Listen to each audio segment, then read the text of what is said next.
everybody, and welcome to Reach for the Stars.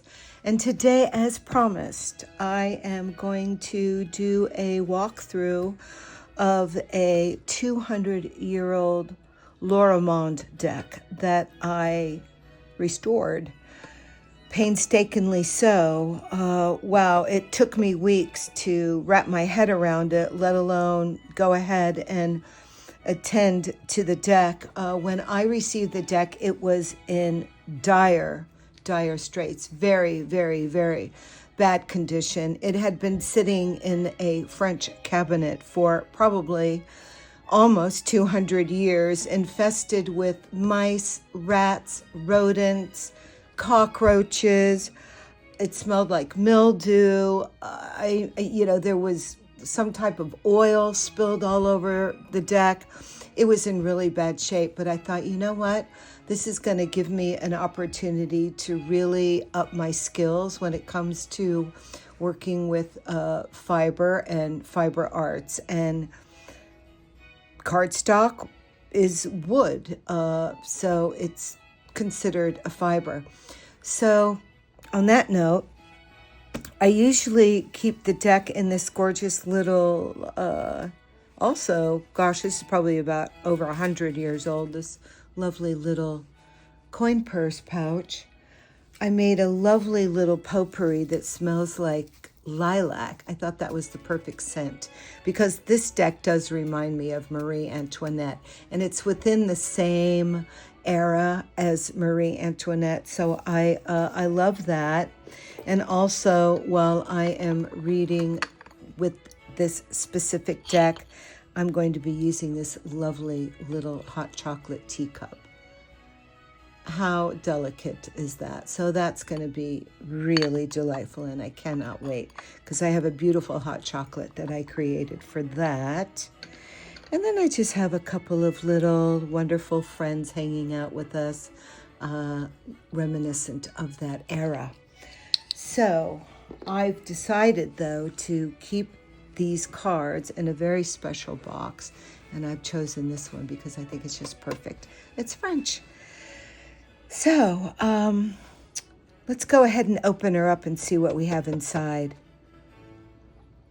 Now, I know a lot of you are going to poo-poo the fact that I etched the edges of this deck, but if you take a look at what it looked like before I did this, you would be like, oh yeah, no doubt. Had to. Again, 200 years of living amongst cockroaches, mice, rats, I mean, you name it. It was disgusting, and it smelled so incredibly terrible.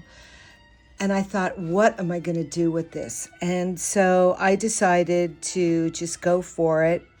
And working with fiber arts and working in the junk journal, ephemera, collective, immersive community, I thought, you know what? I'm just going to attend to it the way I normally would when I'm working on a journal and working with antique ephemera.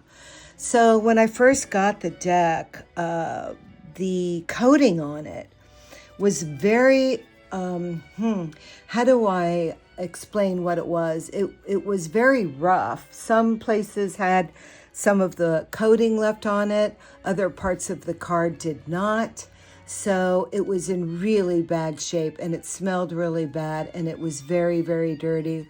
And I didn't want to handle it. I just didn't want to handle it because of the filth. So I said to myself, you know what? Let's just go for it. So I'm going to give you the recipe that worked for me, and you're all going to be like drop-jawed because it was completely the wrong thing to do technically, but it worked.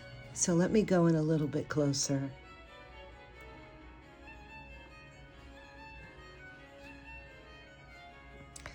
"200 years old, and I think she looks really great. The coating that I put on there is consistent. She kind of almost has like a rose petal glow to her, and she came out really good, in my opinion. I am very happy with it. And as you can see, we have some before and after pictures. So let's just do a little walkthrough on this. I have no idea how to read this deck yet, but I am going to learn because, you know, I'm smitten. To me, this is some of the most beautiful ephemera that you could come across. And I love the fact that it's beaten up and it's tarnished and it has this beautiful patina. But then on the other hand, it must be clean. So I had an antique store and I specialized in French furniture. And I used to hand paint and repair French hand-painted furniture. So I thought, you know what? I can acclimate myself to this because paper is just like working with wood.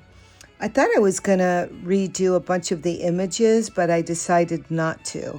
I just wanted to get the cards clean enough to where I could actually use them and they would not be dirty or,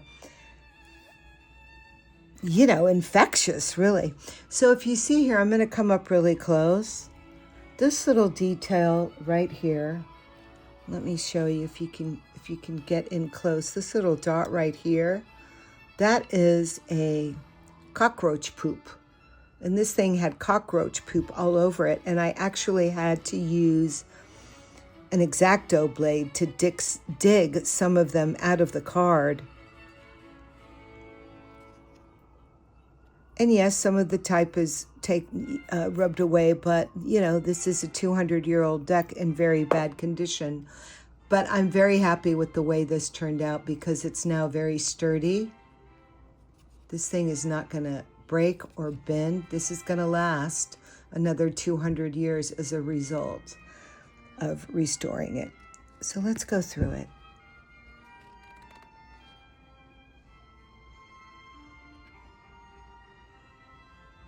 As you can see right here, this was very precarious. This was getting ready to rip right off. And look at that, sturdy. Sturdy as all hell.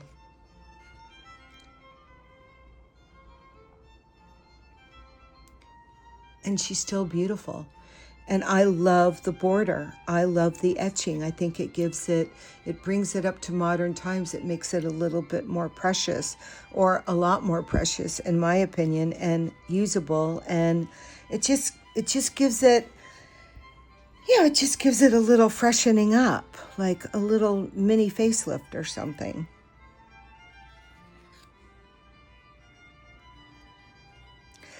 The process I used when I first got the deck was to clean it very, very well with that's right, soapy water. And I even used a little bit of bleach. I used some vinegar, and I also used some nail polish remover. And then I sprayed the hell out of it with different various types of acrylic sprays. I used matte, I used high gloss, I used matte again, I used high gloss, and then I actually used a buffer that you use on your nails. And I thought, I'm going to shape these cards and I'm going to buff them out like you do a good manicure. And I just have to tell you that I think it came out great. Now, a lot of you out there are going to be like, oh my God, what has she done? In my opinion, I have created and restored a beautiful deck that I can now use for years to come, and this will last another 200 years as a result of it. The cardstock came out really good, very nice and sturdy. The quality of the luster is gorgeous. The edging is nice and soft. Before it was very rough and very, very brittle. But now it's not. It's nice and pliable. And it's as clean as it's ever going to get.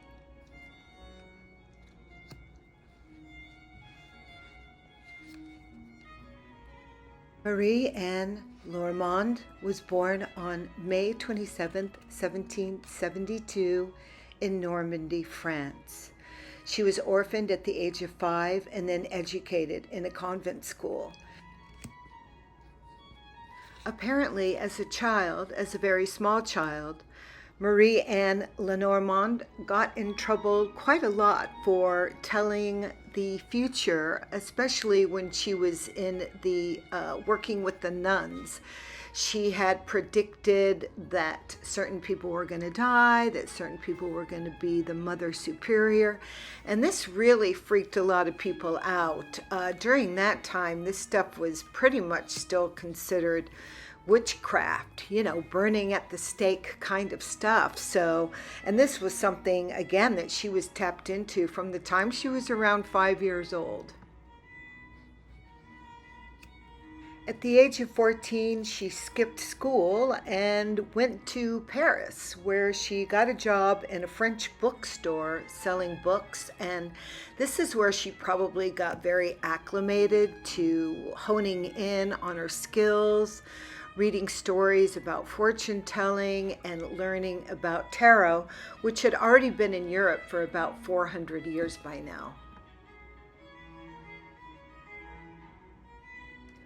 While working at the bookstore and having access to all different types of subjects, she basically focused on mathematics, astronomy, Greek and Roman oracles, druids, divination, and even the Jewish Kabbalah, and of course, horoscopes.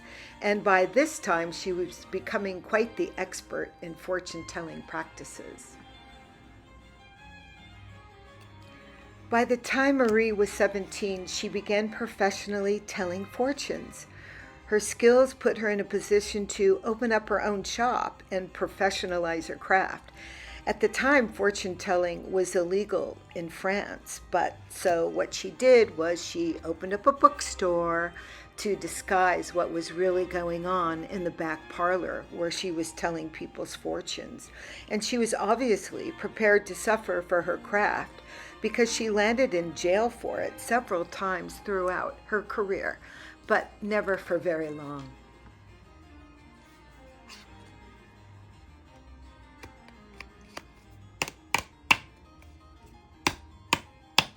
Madame Lenormand claimed throughout her career that she had given advice to many famous people, among them leaders from the French Revolution, the Empress Josephine, and even Tsar Alexander I. And she was active for more than over 40 years.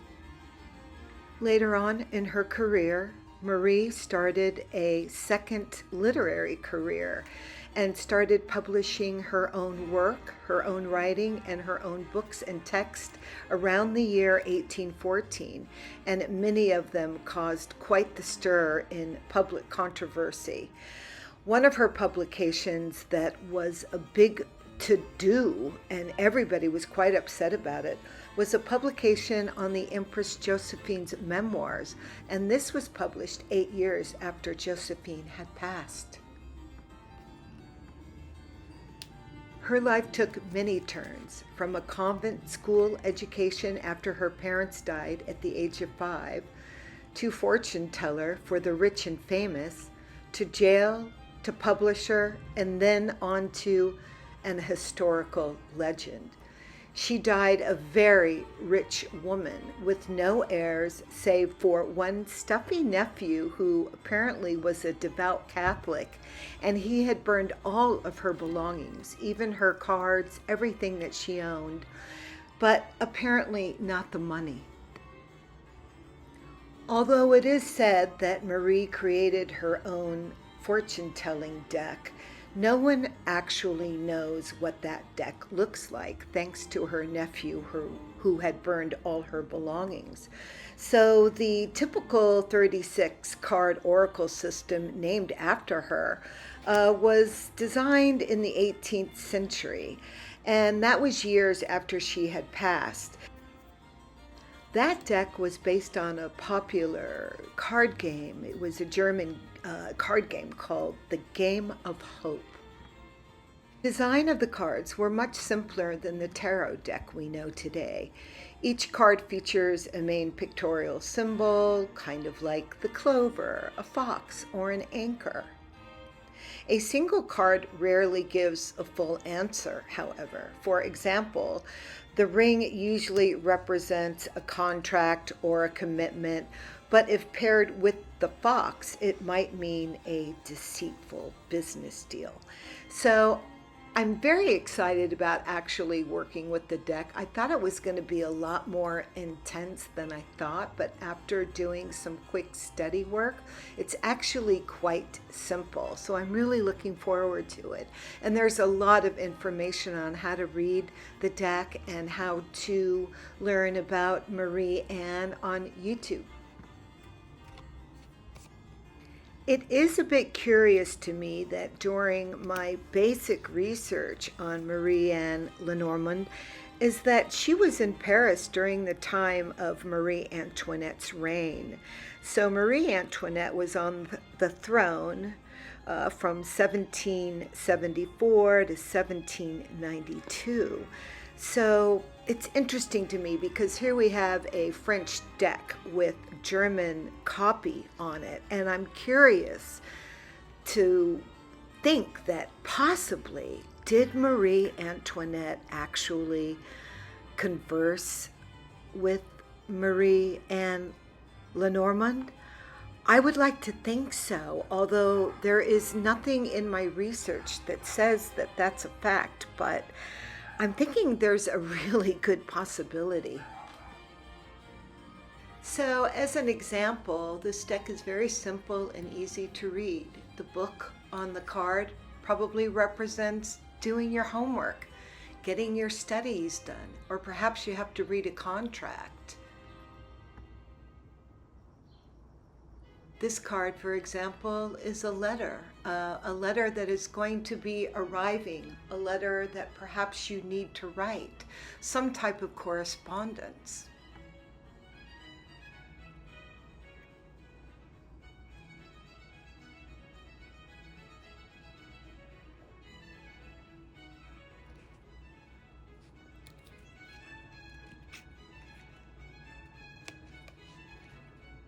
Card possibly represents a gentleman admirer. Who knows? It depends on how this card shows up in the rest of the spread, but I'd like to think that perhaps there's a handsome man showing up in someone's life.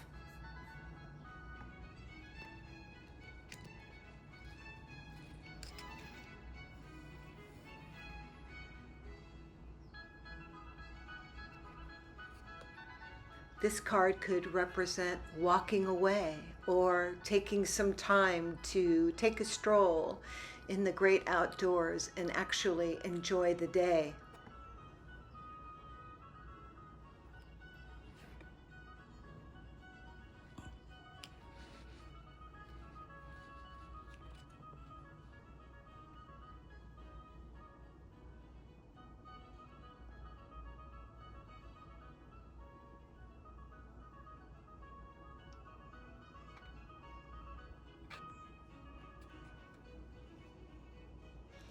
This card is depicting a lily, perhaps death, memorial, memento mori, in memory of, or maybe a vampire.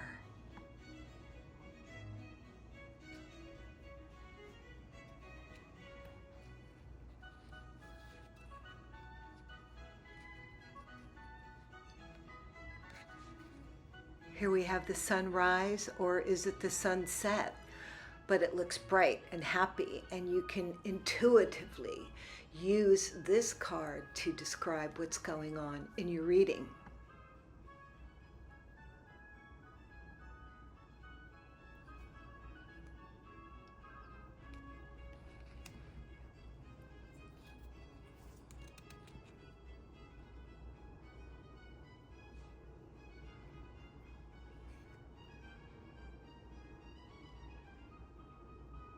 As you can tell, the images are quite lovely with this deck, and it's all about just putting the cards down on the table and telling the story.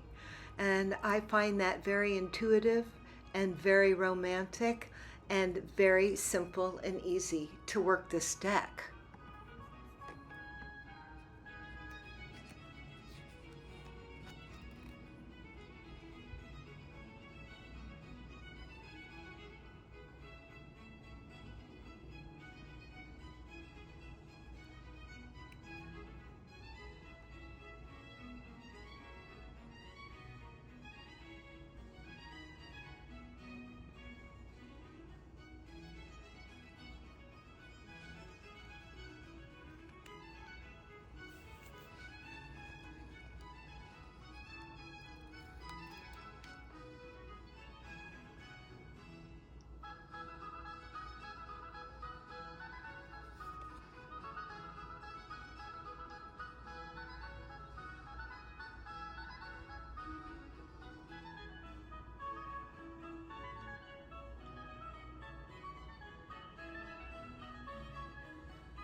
the end of the day, it's clear that I still have some work to do on this deck. I've got some cleanup issues that I have to deal with, but I am very happy with the way this deck came out. I love the etching on it. I think it looks great that it is not perfect, that it's a little off.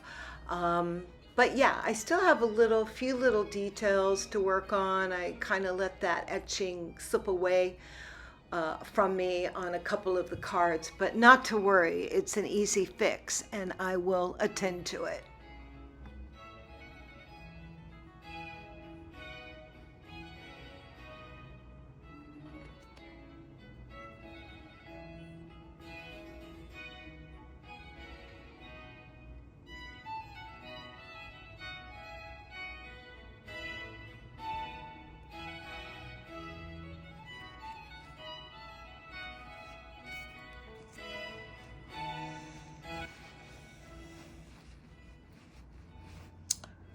And there we have it.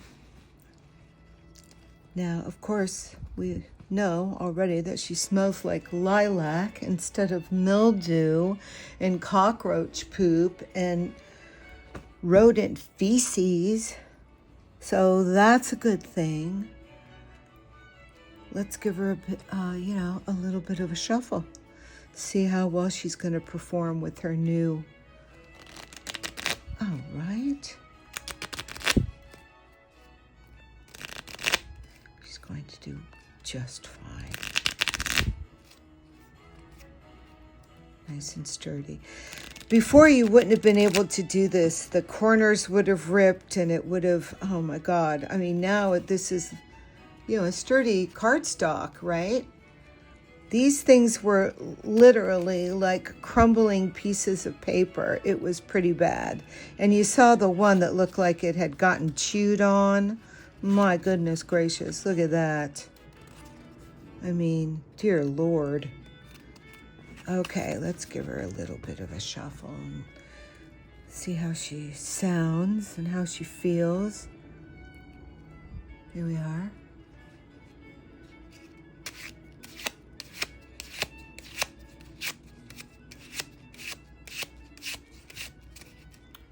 Nice, right? Not slippery, not sticking together like you would think. I mean, this was very labor intensive and took many days because I had to make sure that each layer dried properly.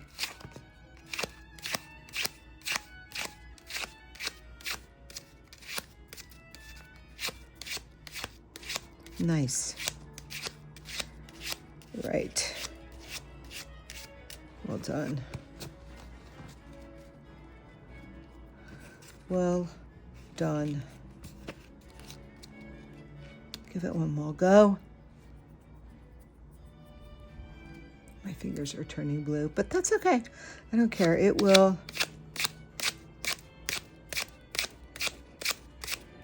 The more you work it, the better it's going to be.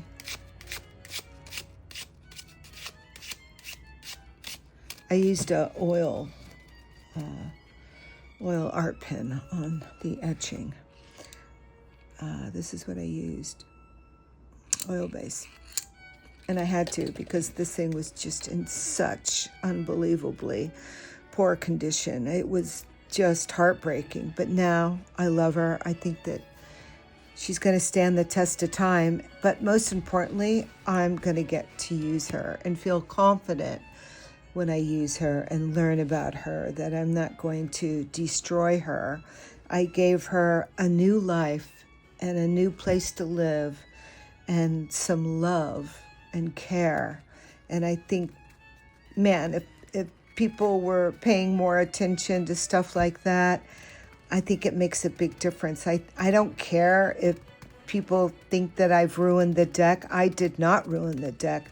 This is my deck, and to me, this deck is beautiful the way I've restored it. And I'm smitten, and I'm very proud of myself because it took, weeks, if not months. I'm gonna, this is gonna have to dry a little bit longer, and I'm just gonna leave it out and let it dry. It's summertime, so it should be fine. But it does take a minute when you're doing cards like this by hand. You really have to be just so patient and let each layer get a good dry. Out in the hot sun even. I did put these out in the hot sun for a minute, for about an hour, because I wanted them to bleach. I wanted the sun to naturally bleach them, and I think that did really, really, really good. But, you know, they have a nice click to them, so I'm really happy with this. 200 years old, man. It's kind of crazy, right? And I love the finish that came out. And that was very labor intensive to get this really thick, you know, matte rose petal feeling to it. But so worth it. This card was heavily damaged. I've got another one here that was really bad. As a matter of fact, I had one card, I thought I was going to lose it. A lot of these had the really bad stain right here. But, I'm in love with this deck. I thought maybe I was just going to pick it up for ephemera, but now that I have such a close and intimate relationship with it, restoring it back to its as close as I possibly could to some sense of original beauty, I think I've done very well considering what I started with. So on that note, I want to thank you, everybody, for joining me here today at Reach for the Stars. And I have a lot of decks that have been coming in, and they are gorge, just gorge, and I can't wait to share them with you. So stay tuned for another episode. The next episode is going to be very interesting. Another one of those very weird, rare, obscure, off the beaten path decks that are just like once in a lifetime. So on that note, ciao for now.